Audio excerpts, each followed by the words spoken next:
آپ کو پتا ہے اورنگزیب اورنگزیب آج دنیا بھر میں یہ جو ایک چھبی کو خراب کرنے کی کوشش کی جاتی ہے، تاریخ کو توڑ مروڑ کر بتانے کی. آپ تاریخ دیکھیں، میں اورنگزیب کی پوری تاریخ بتانے کے لیے نہیں کھڑا ہوں، لیکن ایک چیز ملتی ہے. بنارس میں ایک پنڈت کے گھر ایک لڑکی تھی، جوان لڑکی، اور جب وہ جوان ہوئی، بنارس میں اس وقت جو گورنر تھا کوتوال تھا شاید، اس کا نام ابراہیم کچھ تھا، مسلمان تھا، عیاش قسم کا تھا. لڑکیوں کے اوپر ڈورے ڈالنا، ان کو پکڑنا، ان کو اپنے حرم میں زینت بنانا، یہ اس کے کام تھے. اب یہ خوبصورت جوان لڑکی پر وہ فدا ہو گیا، عاشق ہو گیا، اور اس نے کسی بھی طرح سے اس لڑکی کو حاصل کرنے کے لیے ایڑی چوٹی کا زور لگایا. اور آخر میں آ کر کے ہوا یہ کہ اس کے گھر کے اطراف حصار ہو جاتا تھا، گھیرا بندی.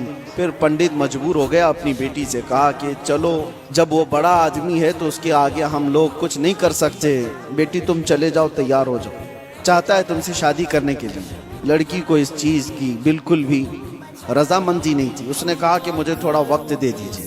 وہ ایک اس وقت سواری لیتی بنارس سے، تاریخ میں موجود ہے، اور اس نے اسی وقت دلی کا سفر اختیار کیا جہاں اورنگزیب عالمگیر جامع مسجد میں ہوا کرتے تھے. جمعہ کا دن تھا. یہ خاتون مردانہ لباس پہن کر کے گئی، لڑکوں کا لباس پہن کر کے. جب بادشاہ اسلام اس وقت کے سلطان نکل رہے ہیں، لوگوں سے ان کی حاجتیں پوچھ رہے ہیں، اسی وقت یہ لڑکی کھڑی تھی. اورنگزیب نے اپنی چادر اٹھا کر کے دے دی اور کہا بیٹی اس لباس میں تمہیں اچھا نہیں لگتا، تم اپنا چہرہ ڈھانک لو، تم اپنا سر ڈھانک لو، اور تمہاری کیا حاجت ہے؟ اس نے کہا کہ میری حاجت کچھ طویل ہے، میں آپ کو تنہائی میں سنانا چاہتی ہوں. بلا لیا. دولت قدے پر وہ خاتون آئی، جوان لڑکی، اور اس نے واقعہ سنا دیا کہ آپ کا بھیجا ہوا گورنر، آپ کا بھیجا ہوا کوتوال اس طرح سے لڑکیوں کی عزت پر حملہ کرتا ہے، اور میرے گھر پر بھی اب اس کی نظر ہے اور مجھے اپنی حرم کی زینت بنانا چاہتا ہے. تو اورنگزیب نے کہا کہ ٹھیک ہے، واپس جاؤ، تمہارے باپ سے کہو شادی کی تیاریاں کر لیں.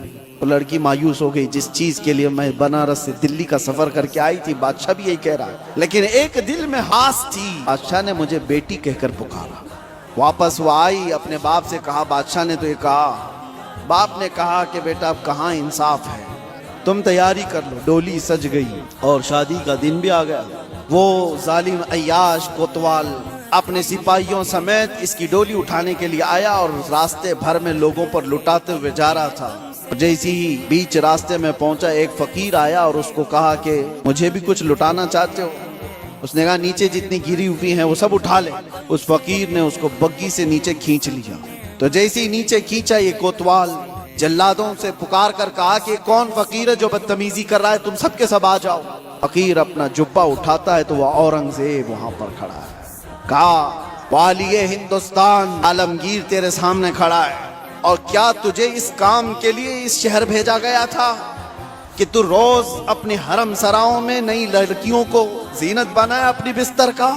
اور اس کے بعد اسی وقت اس کی ساری چیزیں چھین لی گئی. پھر اس کو گھوڑے کے پیروں پر باندھ کر کھینچا گیا. اس لڑکی کی بارات جو نکلی تھی بغیر کسی چھوت کے، بغیر کسی چھوئے، عزت کے ساتھ ڈولی کو واپس اس کے گھر پہنچایا گیا اور اس کو قید میں جلادوں کے حوالے کر دیا گیا، کوتوال کو جو ظالم تھا، عیاش تھا. اب جب لڑکی باہر آئی تو اس نے اورنگزیب سے کہا میرے گھر چلیں. گھر آئے، یہ آپ کو تاریخ کی سچائیاں میں بتا رہا ہوں. اورنگزیب نے جاتے ہی کہا کہ مجھے 2 رکعت نماز پڑھنے دے دو. رکعت نماز پڑھنے کے لیے، یہ کسی اور کا گھر نہیں، ایک پنڈت کا گھر. نماز پڑھنے کے لیے جگہ دی، نماز پڑھا. اورنگزیب نے کہا فوراً مجھے پانی دو، شدت کی پیاس لگی ہے. پانی لا کر کے دیا گیا گھر سے. اورنگزیب نے پانی پیا. اس کے بعد جانتے ہو، آنکھیں کھول کر دیکھی اور کہا جس دن اس بیٹی نے مجھے دلی میں آ کر اپنا قصہ سنایا تھا، اس دن سے ابھی تک ایک قطرہ پانی میں نے حلق میں نہیں ڈالا. میں نے طے کر لیا تھا جب تک اس کو انصاف نہ ملے میں پانی نہیں پیوں گا. بیٹیوں کو لوگ دوسروں کے حرم سرا میں پہنچانے والے، تاریخ اسلام کو توڑ مروڑ کر پیش کرنے والے، ذرا اس تاریخ کو بھی دیکھیں. اور میرے عزیزو، یہ ایسی ویسی بات نہیں.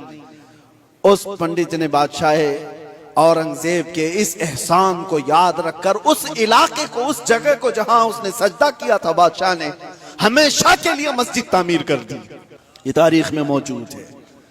میں آپ کو صرف اور صرف ایک جھلک بتا رہا ہوں، اسلام یہ کام نہیں کرتا کہ اپنے روایات کو، اپنے اصول کو جنگوں میں اور دشمنوں میں سب توڑ دیے جائیں اور اپنی بیٹیاں بھی کسی کے یہاں بھیج دیے جائیں۔